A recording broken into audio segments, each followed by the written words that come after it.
Hey guys, we're back here again from C&H Small Engine. Got another quick video here for you.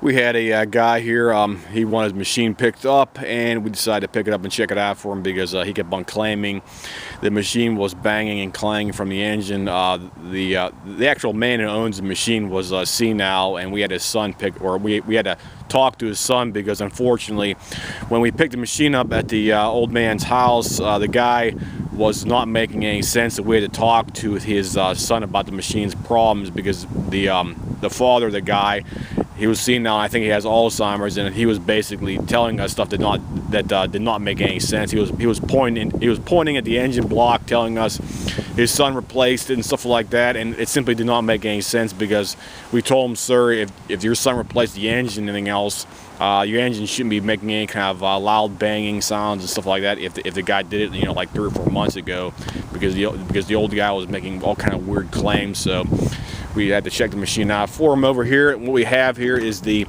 Cub Cadet LTX1040 lawn tractor here. This machine is in relatively good shape. The old guy who actually used it in his yard did not abuse it or any kind of neglect and stuff like that, so the machine is in still great overall condition and shape.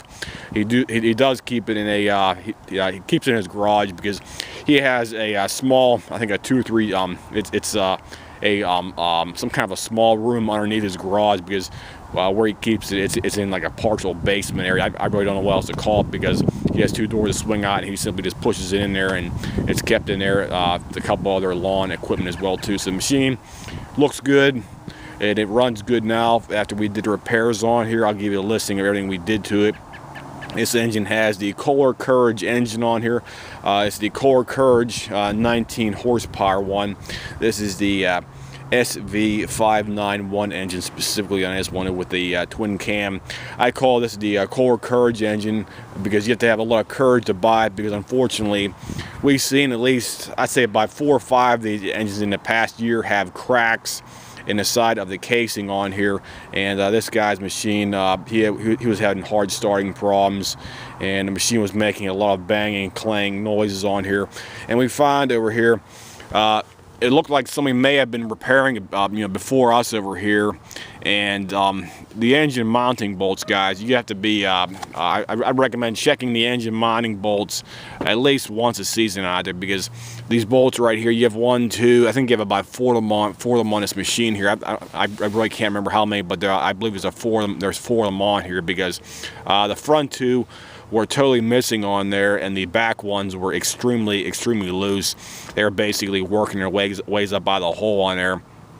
So always keep an eye on the mounting bolts, because if you start noticing your engine has a lot more noise and it's like shaking or something like that on there, more than likely the engine mounting bolts are either loose, or possibly they even came out of the machine as well too, because from the vibration of the single cylinder engine as well.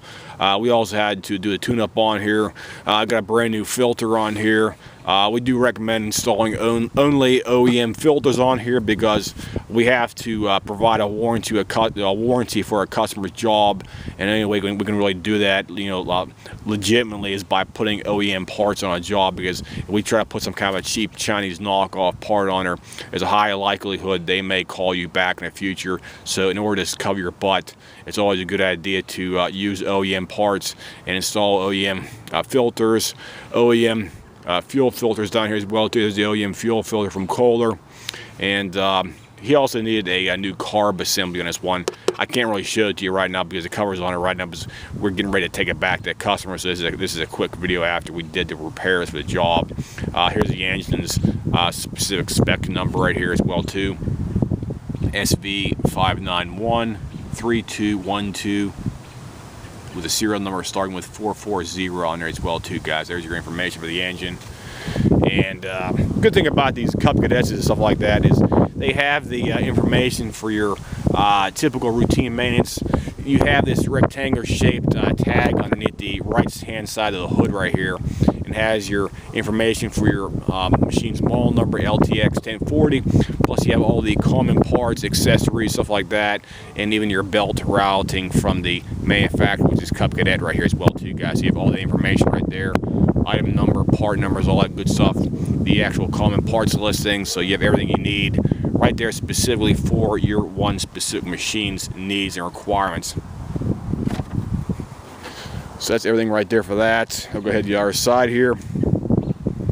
Now we did have to do a tune-up on it, guys. Blades weren't too bad because the machine was because it was being used in a relatively flat yard out there, so the blades were relatively good. No problem with that on there. The pulleys, they were okay on here. One thing we did have to do on this job right here was we had to install a different style belt on here specifically for that, because let me see, I can show you here. Here's the new belt. We installed a Sten's True Blue belt on this one specifically because unfortunately the OEM belt would not fit correctly. We actually ordered 2 OEM belts. I got one off of eBay, and I got one from another vendor we have in our listing out there. And both OEM belts would simply not work on this job. We put them on, and it just had way too much slack in the front of the actual stack pulley right here, in the front of your engine right here as well too. Because if your belt has too much slop in the front of the stack pulley, it's going to want to jump off out there, guys. So if you run into a problem where your OEM belt is jumping off your stack pulley and it's causing a problem where the belt will not engage properly, because your belt on these machines, it should engage up on your PTO thing up here. Here's your PTO assembly, guys. Your blade belt should engage somewhere around here.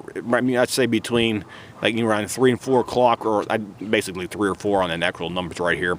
Your blade should engage somewhere around this area right here and be fully engaged when it's in the actual notch area right here. So it should somehow partially engage around here and be fully engaged all the way down to the actual little hook area right here for reference points as well too, guys, because if it engages all the way down here somewhere, more than likely your belt is either stretched or your belt you currently put on a machine is too long for the application. And we had to use a belt that was slightly thicker and I think about 3/4 of an inch shorter on here to satisfy the needs for this one machine, because unfortunately you do have variations of machines out there where one belt might work perfectly fine from the factory, and you might have a job or you might have a machine, you know, 20 or 30 20 or 30 units down the road after they assembled it, and the belt might have some kind of problem where you might have a variation for, say, where they mounted the engine on here, and the engine might be mounted maybe back maybe like a 1/2 inch or something like that, and that 1/2 inch causes a problem where the belt simply does not want to engage and disengage properly on the PTO and also on the deck assembly as well too, guys. So keep that in mind. If you have a problem where if your OEM belt will not engage properly and there's way too much slop in the actual play with the belt engaging and disengaging on the actual PTO or on the deck itself, you might need a shorter belt, probably like a 1/2 inch or 3/4 inch, or maybe even 1 inch shorter out there for your given specific specification. So I'd recommend maybe buying 3 different styles or 3 different lengths of belts and see which one fits the best on your machine if you run into that kind of issue where your blades are not engaging properly or they're engaging way too far up on your PTO engagement system up here, guys. So we'll go ahead and flip up the seat back here. And got your information here for the actual identification tag for the model number and the serial number of the whole entire machine. So here you go. This machine was date of manufacture 2014. There you go. There's your serial number and date of manufacture along with the serial number for reference points as well too. 2014 machine, Cub Cadet LTX. This is what they refer to as like a it's slightly better than your typical beater machine out there, but this is personally used for maybe like light duty out there only, because unfortunately I had people over here bring this machine and they would bring it to us. They'd try to use it for like commercial applications, and unfortunately it would not hold up and stand the test of time. So I'd recommend only buying this if you have, like, I'd say like a 1/2 acre, 3/4 of an acre, and your yard is relatively flat with no kind of serious steep hills or any kind of weird obstacles out there for that, and you should be perfectly fine if your yard is, you know, like basically level, you have like slight, you know, like slight hills and bumps out there for that. But do not use this machine for any kind of practical, commercial, or you know, grass cutting applications, like on a daily basis, where you might be going out there and cutting 5 to 10 yards out of it with a machine.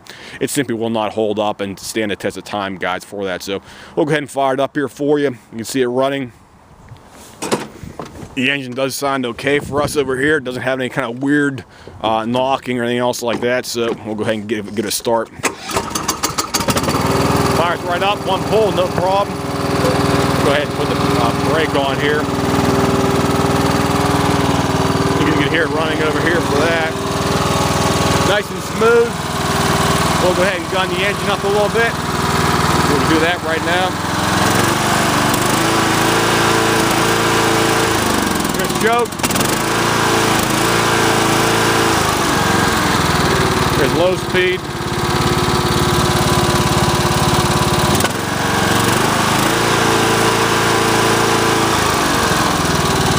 The machine runs good, no problem with that. We'll go ahead and engage the blades here too. This engine has, or I should say the machine, has 153 hours on it right now. So we'll zoom in here and show you that. Come on, there we go, 153. Okay, let's engage the blades. Okay, put the deck down a little bit. And we'll engage the blade.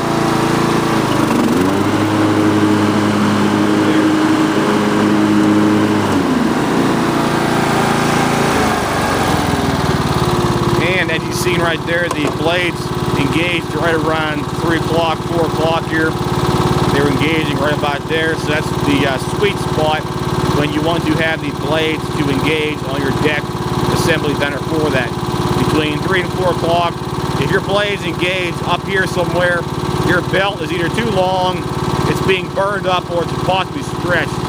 So the sweet spot between somewhere around here for the engagement of your actual blade assembly to the actual belt PTO. Not way up here. If it's way up here, there's something wrong with the belt system and needs to be addressed and fixed. Okay, go ahead and shut the engine off here. So the engine's run smooth on her now. Doesn't have any problem. These things do have a bit more noise than your typical Briggs & Stratton engine, simply because it's a Kohler engine with a dual cam design on her for that. So it will be a little bit noisier than your typical Briggs & Stratton engine out there. So just be aware of that fact if you do bias one out there. But other than that, they do have like the known problems out there. Like I said before, we've seen machines have the cracks in the actual cylinder block, and the other problem was they do have plastic cams in the engine right here. That's why it says up on the top of the engine right here, you have twin cam engine right here, and unfortunately those cams can break down inside the engine and possibly grenade your engine. Because about 3 years ago we had a lady, she called us up and she wants to pick up her machine, and that's exactly what happened. So we've seen that problem happen at least 3 times over here in the past, I'd say about 6 years, where the cams basically disintegrated and it grenaded the engine, and you need to replace the engine because of that fact. Plus the other thing is, these things have a problem or some kind of design, I don't know, some kind of design defect where this piece right here, this side of the casing over here, for whatever reason, it's not thick enough or reinforced enough or something. I honestly don't know. It has a tendency to crack somewhere around here. We've seen at least happen about 4 times in the past 2 years over here, where you'd have a crack along this area right here, or down inside here somewhere. There's a crack somewhere in the actual aluminum casing for reference points.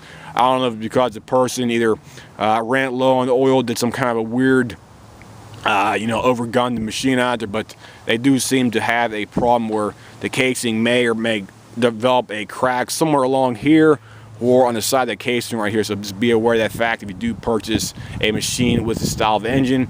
And here's the identification tag for the emissions system on here as well too, guys. So there you go, there's your engine's emissions calibration tag. Zoom in here for that. There we go, sorry about that. All your detailed information about the engine, specific calibration. So that's has been the quick video here for the Cub Cadet LTX1040 automatic lawn tractor.